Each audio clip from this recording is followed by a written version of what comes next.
जय माता दी।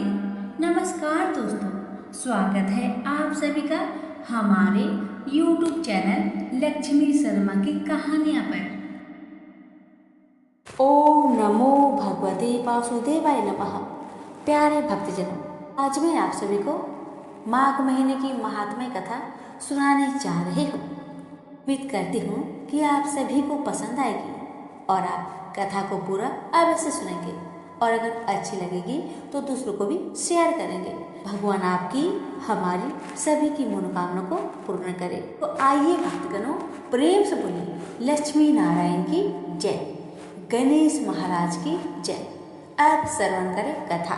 वशिष्ठ जी का दिलीप से तथा भृगु जी का विद्याधर से माघ स्नान की महिमा बताना तथा माघ स्नान से विद्याधर की कुरूपता दूर होना। ऋषियों ने कहा, लोमहर्षण सूत जी, अब हमें माघ महात्म्य सुनाइए, जिसको सुनने से लोगों का महान संचय दूर हो जाए। सूत जी बोले, मुनिवरों, आप लोगों को साधुवाद देता हूँ। आप भगवान श्री कृष्ण के शरणागत भक्त हैं, इसलिए प्रसन्नता और भक्ति के साथ आप लोग बार बार भगवान की कथाएं पूछा करते हैं। मैं आपके कथानुसार माघ महात्म्य का वर्णन करूंगा। जो अरुणोदय काल में स्नान करके इसका श्रवण करते हैं, उनके पुण्य की वृद्धि और पाप का नाश होता है। एक समय की बात है, राजाओं में श्रेष्ठ महाराज दिलीप ने यज्ञ अनुष्ठान पूरा करके ऋषियों द्वारा मंगल विधान होने के पश्चात अवभृत स्नान किया। उस समय संपूर्ण नगर वासियों ने उनका बड़ा सम्मान किया। तदंतर राजा अयोध्या में रहकर प्रजाजनों की रक्षा करने लगे। वे समय समय पर वशिष्ठ जी की अनुमति लेकर प्रजा वर्ग का पालन किया करते थे। एक दिन उन्होंने वशिष्ठ जी से कहा, भगवान, आपके प्रसाद से मैंने आचार, दंड नीति, नाना प्रकार के राजधर्म, चारों वर्णों और आश्रमों के कर्म में, दान की विधि, यज्ञ के विधान, अनेकों व्रत, उनके उद्यापन तथा भगवान विष्णु की आराधना आदि के संबंध में बहुत कुछ सुना है। अब माघ स्नान का फल सुनने की इच्छा है। मुने, जिस विधि से इसको करना चाहिए वह मुझे बतलाइए। वशिष्ठ जी ने कहा, राजन, मैं तुम्हें माघ स्नान का फल बतलाता हूँ। सुनो, जो लोग होम, यज्ञ तथा इष्टपूर्त कर्मों के बिना ही उत्तम गति प्राप्त करना चाहते हो, वे माघ महीने में प्रातःकाल बाहर के जल में स्नान करें। जो गौ भूमि, तिल, वस्त्र, स्वर्ण और धान्य आदि वस्तुओं का दान किए बिना ही स्वर्गलोक में जाना चाहते हो, वे माघ में सदा प्रातःकाल स्नान करें। जो 3 दिन रात तक उपवास, कृच और पराग आदि व्रतों द्वारा अपने शरीर को सुखाए बिना ही स्वर्ग में पाना चाहते हो, उन्हें भी माघ में सदा प्रातःकाल स्नान करना चाहिए। वैशाख में जल और अन्न का दान उत्तम है। कार्तिक में तपस्या और पूजा की प्रधानता है तथा माघ में जप, होम और दान, ये 3 बातें विशेष हैं। इन लोगों ने माघ में प्रातः स्नान, नाना प्रकार का दान और भगवान विष्णु का स्रोत पाठ किया है, वे ही दिव्य धाम में आनंद पूर्वक निवास करते हैं। प्रिय वस्तु के त्याग और नियमों के पालन से माघ सदा ही धर्म का साधक होता है और अधर्म की जड़ काट देता है। यदि सकाम भाव से माघ स्नान किया जाए तो उससे मनोवांछित फल की सिद्धि होती है और निष्काम भाव से स्नान आदि करने पर वह मोक्ष देने वाला होता है। निरंतर दान करने वाले, वन में रहकर तपस्या करने वाले और सदा अतिथि सत्कार में संलग्न रहने वाले पुरुषों को जो दिव्य लोक प्राप्त होते हैं, वे ही माघ स्नान करने वाले को भी मिलते हैं। अन्य पुण्यों से स्वर्ग में गए हुए मनुष्य पुण्य समाप्त होने पर वहां से लौट आते हैं, किंतु माघ स्नान करने वाले मानव कभी वहां से लौट कर नहीं आते। माघ स्नान से बढ़कर कोई पवित्र और पाप नाशक व्रत नहीं है। इससे बढ़कर कोई तप और इससे बढ़कर कोई महत्वपूर्ण साधन नहीं है। यही परम हितकार और तत्काल पापों का नाश करने वाला है।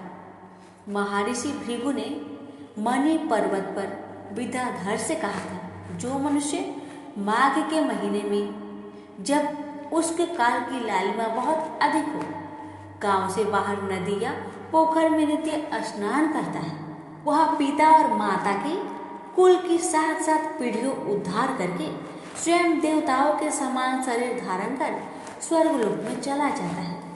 दिलीप ने पूछा, ब्रह्म ऋषि भृगु ने किस समय मणि पर्वत पर विद्याधर को धर्म उपदेश किया था, बताने की कृपा करें।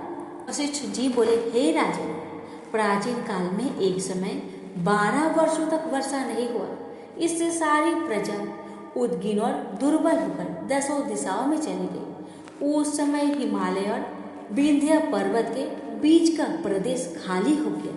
स्वाहा, स्वाधा, वशिष्ठकार और वेदाध्यान सब बंद हो गए। समस्त लोगों में उपद्रव होने लगा। धर्म का तो लोपन ही हो गया, प्रजा भी अभाव हो गया। भूमंडल पर फल मूल अन्न और पानी की बिल्कुल कमी हो गई। उन दिनों नाना प्रकार के वृक्षों से आच्छादित नर्मदा नदी के रमणीय तट पर महर्षि भृगु का आश्रम था। वे उस आश्रम में शिष्यों सहित निकलकर हिमालय पर्वत की शरण में गए। वहाँ कैलाश गिरी के पश्चिम में मणिकूट नामक पर्वत है, जो सोने और रत्नों की ही बना हुआ है। उस परम रमणीय क्षेत्र पर्वत को देखकर अकाल पीड़ित महर्षि भृगु का मन बहुत प्रसन्न हुआ और उन्होंने वही अपना आश्रम बना लिया। उस मनोहर सेल पर वनों और उपवनों में रहते हुए सदाचारी भृगु जी ने दीर्घ काल तक भारी तपस्या की। इस प्रकार जब ब्रह्म ऋषि भृगु जी वहां अपने आश्रम पर निवास करते थे, एक समय एक विद्याधर अपनी पत्नी के साथ पर्वत से नीचे उतरे।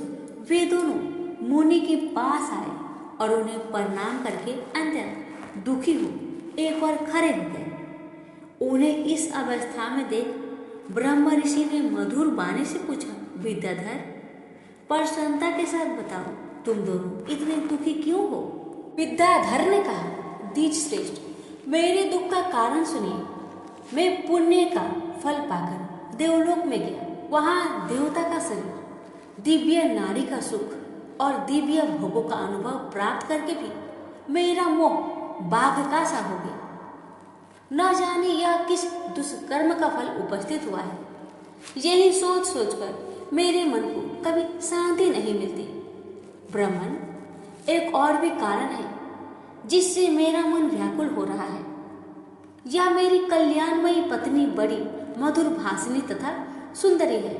स्वर्ग लोकों में शील, उदारता, गुण समूह, रूप और यौवन की संपत्ति द्वारा इसकी समानता करने वाली एक भी स्त्री नहीं है। कहाँ तो यह देवमुखी सुंदरी रमणी और कहाँ मेरे जैसा बाघ मुख पुरुष ब्राह्मण। मैं इसी बात की चिंता करके मन ही मन सदा जलता रहता हूँ। भृगु जी ने कहा विद्याधर से, हे विद्याधर श्रेष्ठ, पूर्व जन्म में तुम्हारे द्वारा जो अनुचित कर्म हुआ है वह सुनो। निषिद्ध कर्म कितना ही छोटा क्यों ना हो, परिणाम में वह भयंकर हो जाता है।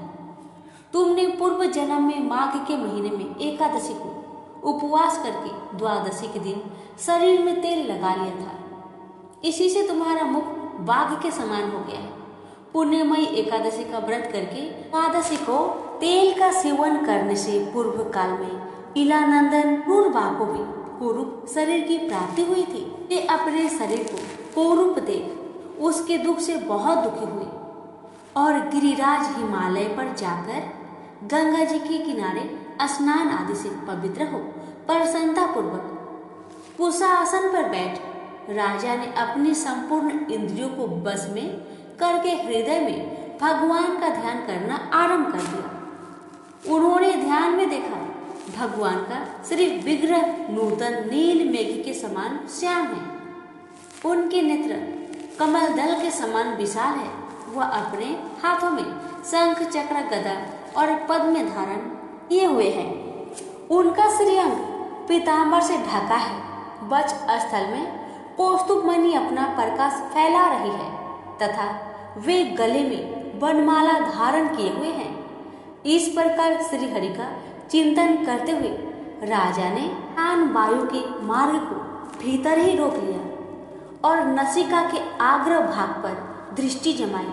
कुंडलिनी के मुख को ऊपर उठाकर स्वयं सुषुम्ना नाड़ी में स्थित हो गए। इस तरह एक मस्तक निराहार रखकर उन्होंने दुष्कर तपस्या की।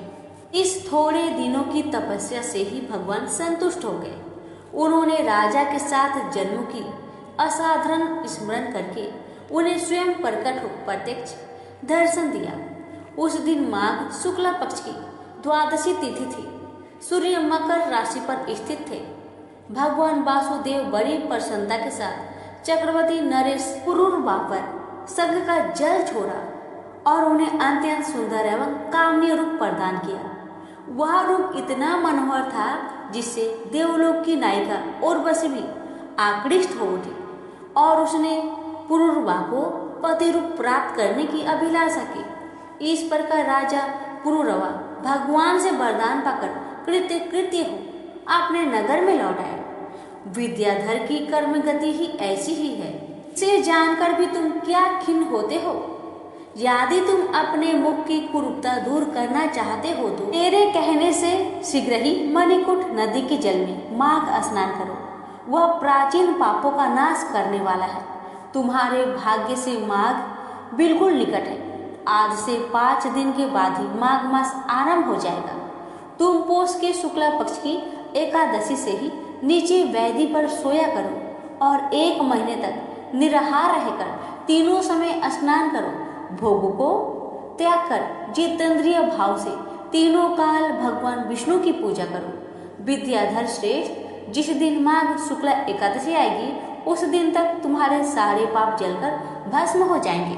फिर द्वादशी के पवित्र दिन को मैं मंत्रपुत कल्याणमयी जल से अभिषेक करके तुम्हारा मुख कामदेव के समान सुंदर कर दूंगा। फिर देवमुख होकर इस सुंदरी के साथ तुम सुखपूर्वक क्रीड़ा करते रहना। विद्याधर माघ के स्नान से विपत्ति का नाश होता है और माघ के स्नान से पाप नष्ट हो जाते हैं। माघ सब व्रतों से बढ़कर है तथा यह सब प्रकार के दानों का फल प्रदान करने वाला है। पुष्कर, कुरुक्षेत्र, ब्रह्मवर्त, पृथुदत्त, अभिमुक्त क्षेत्र, परियार तथा गंगा सागर संगम में 10 वर्षों तक शौच, संतोष आदि नियमों का पालन करने से जो फल प्राप्त होता है वह माघ के महीने में 3 दिनों तक प्रातः स्नान करने से ही मिल जाता है। जिनके मन में दीर्घ काल तक स्वर्ग लोक के भोग भोगने की अभिलाषा हो उन्हें सूर्य के मकर राशि पर रहते समय जहाँ कहीं भी जल मिले प्रातःकाल स्नान करना चाहिए। आयु, आरोग्य, रूप, सौभाग्य एवं उत्तम गुणों की जिनकी रुचि हो उन्हें सूर्य मकर राशि पर रहने तक प्रातःकाल अवश्य स्नान करना चाहिए। जो नरक से डरते हैं और दरिद्रता के महासागर से जिन्हें त्रास होता है उन्हें सर्वथा प्रयत्न पूर्वक माघ मास में प्रातःकाल स्नान करना चाहिए। देवश्रेष्ठ, दरिद्रता, पाप और दुर्भाग्य रूपी कीचड़ को धोने के लिए माघ स्नान के सिवा दूसरा कोई उपाय नहीं है। अन्य कर्मों यदि अश्रद्धा पूर्वक किया जाए तो वो बहुत थोड़ा फल देते हैं, किंतु माघ स्नान यदि श्रद्धा के बिना भी विधि पूर्वक किया जाए तो वह पूरा फल देता है। गांव से बाहर नदी या पोखरे के जल में जहाँ भी कहीं भी निष्काम या सकाम भाव से माघ स्नान करने वाला पुरुष इस लोक और परलोक में दुख नहीं देखता। जैसे चंद्रमा कृष्ण पक्ष में क्षीण होता और शुक्ल पक्ष में बढ़ता है, उसी प्रकार माघ मास में स्नान करने पर पाप क्षीण हो जाता है और पुण्य राशि बढ़ती है। जैसे समुद्र में नाना प्रकार के रत्न उत्पन्न होते हैं, उसी प्रकार माघ स्नान आयु, धन और स्त्री आदि संपत्तियां प्राप्त होती है। जैसे कामधेनु और चिंतामणि मनोवांछित भोग देती है, उसी प्रकार माघ स्नान सब मनोरथ को पूर्ण करता है। सत्य युग में तपस्या को, त्रेता में ज्ञान को द्वापर में भगवान के पूजन को और कलयुग में दान को उत्तम माना गया है, परंतु माघ का स्नान सभी पुण्य योगों में श्रेष्ठ समझा गया है। सबके लिए समस्त वर्णों और आश्रम के लिए माघ स्नान धर्म की धारावाहिक वृष्टि करता है। भृगु जी की यह वचन सुनकर विद्याधर उसी आश्रम पर ठहर गया और माघ मास में भृगु जी के साथ ही उसने विधि पूर्वक पर्वतीय नदी के कुंड में पत्नी सहित स्नान किया। महर्षि भृगु के अनुग्रह से विद्याधर अपना मनोरथ प्राप्त कर लिया और वह देवमुख होकर मणि पर्वत पर आनंद पूर्वक रहने लगा। भृगु जी उस पर कृपा करके बहुत प्रसन्न हुए और पुनः विंध्या पर्वत पर अपने आश्रम में चले गए। उस विद्याधर का मणिमय पर्वत की नदी में माघ स्नान करने मात्र से कामदेव के समान मुख हो गया तथा भृगु जी भी नियम सप्ताह करके शिष्यों सहित विंध्याचल पर्वत की घाटी में उतरकर नर्मदा तट पर आए। वशिष्ठ जी कहते हैं, राजन, महर्षि भृगु के द्वारा विद्याधर की प्रति कहा हुआ यह माघ महात्म्य संपूर्ण भुवन का सार है तथा नाना प्रकार के फलों से विचित्र जान पड़ता है। जो प्रतिदिन इसका श्रवण करता है वह देवता की भांति समस्त सुंदर भोगों को प्राप्त कर लेता है। प्रेम से बोलिए लक्ष्मी नारायण की जय। सुनिए, मृग श्रृंग मुनि का भगवान से वरदान प्राप्त करके अपने घर लौटना। वशिष्ठ जी कहते हैं, राजन, मैं माघ मास का प्रभाव बतलाता हूँ, सुनो। इसे भक्ति पूर्वक सुनकर मनुष्य सब पापों से मुक्त हो जाते हैं। प्राचीन रथंतर कल्प के सतयुग में कुष्ठ नाम के एक ऋषि थे जो ब्रह्मा जी के पुत्र थे। वे बड़े ही तेजस्वी और निष्पाप थे। उन्होंने कदर्म ऋषि की सुंदरी कन्या के साथ विधि पूर्वक विवाह किया। उसके गर्भ से मुनि के वत्स नामक पुत्र हुआ जो वंश को बढ़ाने वाला था। वत्स की 5 वर्ष की अवस्था होने पर पिता ने उसका उपनयन संस्कार करके उन्हें गायत्री मंत्र का उपदेश किया। अब वे ब्रह्मचार्य का पालन करते हुए भृगुकुल में निवास करने लगे। प्रतिदिन प्रातःकाल और सायंकाल अग्निहोत्र तीनों समय स्नान और भिक्षा के अन्न का भोजन करते थे। इंद्रियों को काबू में रखते, काला मृग चर्म धारण करते और सदा स्वादमयी संलग्न रहते थे। पैर से लेकर शिखा तक लंबा पालस का डंडा जिसमें कोई छेद न हो लिए रहते थे। उनके कटिंग भाग में मुंज की मेखला शोभा पाती थी।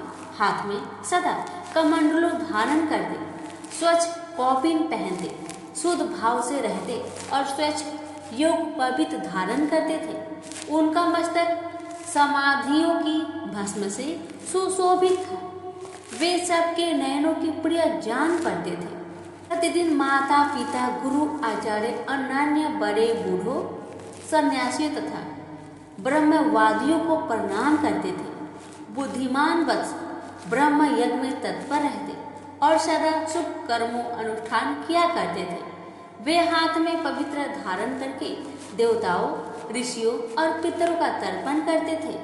फूल, चंदन और गंध आदि को कभी हाथ से छूटे भी नहीं थे। मौन होकर भोजन करते, मधु, पिनिया और खारा नमक नहीं खाते, हराव नहीं पहनते थे तथा सवारी पर नहीं चढ़ते, शीशों में मुंह नहीं देखते थे। दंत धावन, तांबुल और पगड़ी आदि से परहेज रखते थे। नीला, लाल तथा पीला वस्त्र, खाट, आभूषण तथा और भी जो वस्तुएं ब्रह्मचार्य आश्रम के प्रतिकूल बताई गई है उन सबको वे स्पर्श तक नहीं करते थे। ये सदा शांत भाव से सदाचार ही तत्पर रहते थे। ऐसे आचारवान और विशेषतः ब्रह्मचार्य का पालन करने वाले वत्स मुनि सूर्य के मकर राशि पर रहते माघ मास में भक्ति पूर्वक प्रातः स्नान करते थे। वे उस समय विशेष रूप से शरीर की शुद्धि करते थे। आकाश में जब इन्हें गिने तारे रह जाते थे उस समय ब्रह्म बेला में तो वे नित्य स्नान करते थे और फिर जब आधे सूर्य निकल आते उस समय भी माघ का स्नान करते थे। वे मन ही मन अपने भाग्य की सराहना करने लगे। अहो, इस पश्चिम वाहिनी कावेरी नदी में स्नान का अवसर मिलना प्राय मनुष्य के लिए कठिन है, तो भी मैंने कर्म में यहाँ स्नान किया। वास्तव में मैं बड़ा भाग्यवान हूँ। समुद्र में मिली हुई जितनी नदियां हैं उन सब का प्रवाह जहाँ पश्चिम या उत्तर की ओर है उस स्थान का प्रयाग से भी अधिक महत्व बतलाया गया है। मैंने अपने पुण्य के प्रभाव से आज कावेरी का पश्चिमगामी प्रवाह प्राप्त किया है। वास्तव में मैं कृतार्थ हूँ, कृतार्थ हूँ, कृतार्थ हूँ।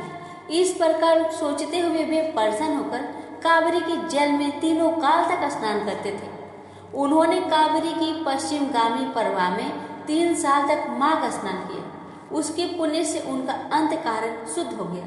वे ममता और काम से रहित हो गए। तदंतर माता पिता और गुरु की आज्ञा लेकर वे सर्व पापनाशक कल्याण तीर्थ में आ गए। उस सरोवर में भी 1 मास तक माघ स्नान करके ब्रह्मचारी वत्स मुनि तपस्या करने लगे। अजन इस प्रकार उन्हें उत्तम तपस्या करते देख भगवान विष्णु प्रसन्न होकर उनके आगे प्रत्यक्ष प्रकट हुए और बोले, महाप्रयाग भृंगश्रिंग, मैं तुम पर प्रसन्न हूँ। योग कहकर भगवान पुरुष उत्तम ने उनके ब्रह्मरंध्र मस्तक का स्पर्श किया। तब वत्स मुनि समाधि से विरत हो जाग उठे और उन्होंने अपने ही सामने भगवान विष्णु को उपस्थित देखा। वे सहस्त्र सूर्यों के समान तेजस्वी पौष्टुक मणि रूप आभूषण से अत्यंत भासमान दिखाई देते थे। तब मुनि ने बड़े वेग से उठकर भगवान को प्रणाम किया और बड़े भाव से सुंदर स्तुति की। भगवान ऋषिकेश स्तुति और नमस्कार करके वत्स मुनि अपने मस्तक पर हाथ जोड़े चुपचाप भगवान के सामने खड़े हो गए। उस समय उनके नेत्र से आनंद के आंसू बह रहे थे और सारे शरीर में रोमांच हो आया था। तब श्री भगवान ने कहा, मृगश्रिंग, तुम्हारी इस स्तुति से मुझे बड़ी प्रसन्नता हुई है। माघ मास में इस सरोवर के जल में जो तुमने स्नान और तप किए हैं, इससे मैं बहुत संतुष्ट हूँ। मुने, तुम निरंतर कष्ट सहते रहते थक गए हो। दक्षिणाओं सहित यज्ञ, दान, अनन्य नियम तथा यम के पालन से भी मुझे उतना संतुष्ट नहीं होता जितना माघ के स्नान से होता है। पहले तुम मुझसे वर मांगो, फिर मैं तुम्हें मनोवांछित वस्तु प्रदान करूंगा। मृगश्रिंग, तुम मेरी प्रसन्नता के लिए जो भी आज्ञा दो उसका पालन करो। इस समय तुम्हारे ब्रह्मचार्य से जिस प्रकार ऋषियों को संतुष्ट हुआ है, उसी प्रकार तुम यज्ञ करके देवताओं और संतान उत्पन्न करके पितरों को संतुष्ट करो। मेरे संतोष के लिए ये दोनों कार्य तुम्हें सर्वथा करने चाहिए। अगले जन्म में तुम ब्रह्मा जी के पुत्र महाज्ञानी विभु नामक जीवन मुक्त ब्राह्मण होगे और निदाघ को वेदांत वाक्य जन ज्ञान का उपदेश करके पुनः हम धाम को प्राप्त हो गए। मृगश्रिंग बोले, देवदेव, संपूर्ण देवताओं द्वारा वंदित गणनाथ, आप यहाँ सदा निवास करें और सबको सब प्रकार के भोग प्रदान करते रहें। आप सदा सब जीवों को सब तरह की संपत्ति प्रदान करें। भगवान, यदि मैं आपका कृपा पात्र हूँ तो यही एक वर जिसे निवेदन कर चुना हूँ, देने की कृपा करें। कमलनयन, चरणों में पड़े हुए भक्तों का दुख दूर करने वाले अच्युत, आप मुझ पर प्रसन्न होइए। शरणागत वत्सल, मैं आपकी शरणों में आया हूँ। भगवान विष्णु बोले, मृगश्रिंग एवं मस्तु, मैं सदा यहाँ निवास करूँगा। जो लोग यहाँ मेरी पूजन करेंगे उन्हें सब प्रकार की संपत्ति हाथ लगेगी। विशेषतः जब सूर्य मकर राशि पर हो, उस समय इस सरोवर में स्नान करने वाले मनुष्य सब पापों से मुक्त हो मेरे परम पद को प्राप्त होंगे। व्यतिपात योग में दिन प्रारंभ होने के दिन संक्रांति के समय, विषु योग में पूर्णिमा और अमावस्या तिथि तथा चंद्र ग्रहण और सूर्य ग्रहण के अवसर पर यहाँ स्नान करके यथाशक्ति दान देने से और तुम्हारे मुख से निकले हुए इस स्रोतों का मेरे सामने पाठ करने से मनुष्य मेरे लोक में प्रतिष्ठित होगा। भगवान गोविंद के यह कहने पर उन ब्राह्मण कुमार ने पुनः प्रणाम किया और भक्तों के अधीन रहने वाले श्री हरि से फिर एक प्रश्न किया, कृपानिधे देवेश्वर, मैं तो कुत्स मुनि का पुत्र हूँ, फिर मुझे आपने मृगश्रिंग कहकर क्यों संबोधित किया? श्री भगवान बोले, ब्राह्मण, इस कल्याण सरोवर के तट पर जब तुम तपस्या करने में लगे थे, उस समय जो मृग प्रतिदिन यहाँ पानी पीने आते थे, वे निर्भय होकर तुम्हारे शरीर में अपने सिंह रगड़ा करते थे। से श्रेष्ठ महर्षि तुम्हें मृग श्रृंग कहते हैं। आज से सब लोग तुम्हें मृग श्रृंग ही कहेंगे। यो कहकर सबको सब कुछ प्रदान करने वाले भगवान सर्वेश्वर वहाँ रहने लगे। तदंतर मृग श्रृंग मुनि ने भगवान का पूजन किया और उनकी आज्ञा लेकर वे उस पर्वत से चले गए। संसार का उपकार करने के लिए उन्होंने गृहस्थ धर्म को स्वीकार करने का निश्चय किया और अपने अंतकरण में निरंतर वे आदि पुरुष कमलनयन भगवान विष्णु का चिंतन करने लगे। अपनी जन्मभूमि भोजराज नगर में घर आकर उन्होंने माता और पिता को नमस्कार करके अपना सारा समाचार कह सुनाया। माता पिता के नेत्रों में आनंद के आंसू छलक आए। उन्होंने पुत्र को छाती से लगाकर बारंबार उसका मस्तक सूंघा और प्रेम पूर्वक अभिनंदन किया। वत्स अपने गुरु को प्रणाम करके फिर स्वाध्याय में लग गए।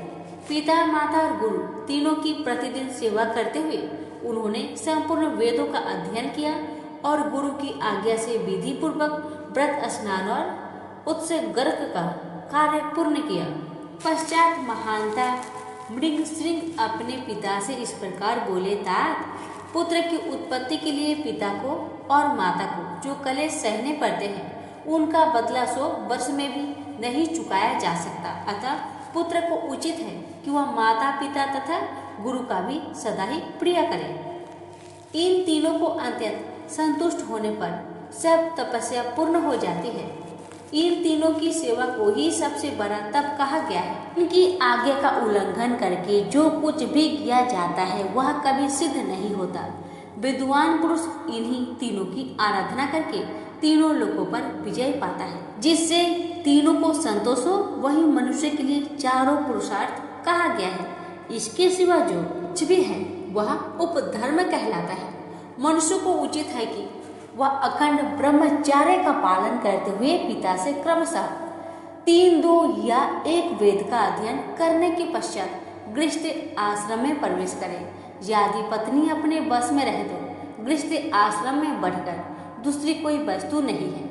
पति और पत्नी की अनुकूलता धर्म, अर्थ और काम की सिद्धि का प्रधान कारण है। यदि स्त्री अनुकूल हो तो स्वर्ग से क्या लेना है, घर ही स्वर्ग हो जाता है। और यदि पत्नी विपरीत स्वभाव की मिल गई तो नरक में जाने की क्या आवश्यकता है। यह नरक का दृश्य उपस्थित हो जाता है। सुख के लिए गृहस्थ आश्रम स्वीकार किया जाता है, किंतु वह सुख पत्नी के अधीन है। यदि पत्नी विनयशील हो तो धर्म, अर्थ और काम की प्राप्ति निश्चित है। गृह कार्य में चतुर, संतानवती, पतिव्रता, प्रिय वचन बोलने वाली और पति के अधीन रहने वाली ऐसी उपयुक्त गुणों से युक्त नारी स्त्री के रूप में साक्षात लक्ष्मी है।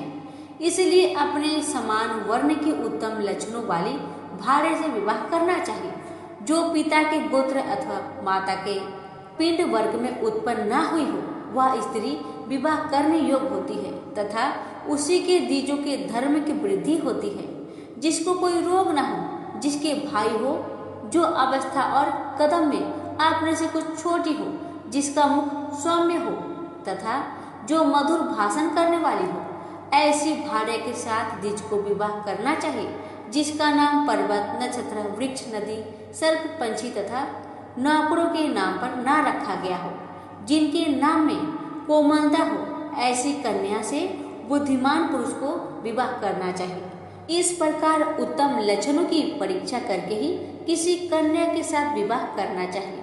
उत्तम लक्षण और अच्छे आचरण वाली कन्या पति की आयु बढ़ाती है। अतः पिताजी, ऐसी भार्या कहाँ मिलेगी? पुस्त ने कहा, परम बुद्धिमान मृग श्रृंग, इसके लिए कोई विचार ना करो।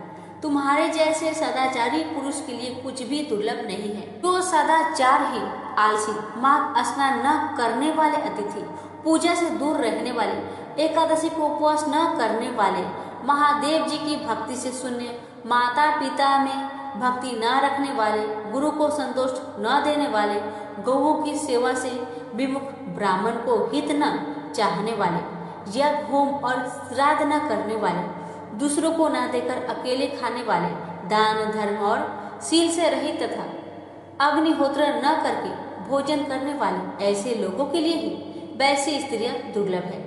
बेटा, प्रातःकाल स्नान करने पर माघ का महीना विद्या, निर्मल कीर्ति, आरोग्य, आयु, अक्षय धन, समस्त पापों से मुक्ति तथा इंद्रलोक प्रदान करता है। बेटा, माघ मास सौभाग्य, सदाचार, संतान वृद्धि, सत्संग, सत्य, उदार भाव, ख्याति, शूरता और बल सब कुछ देता है। कहाँ तक गिनाऊं, वह क्या क्यों नहीं देता।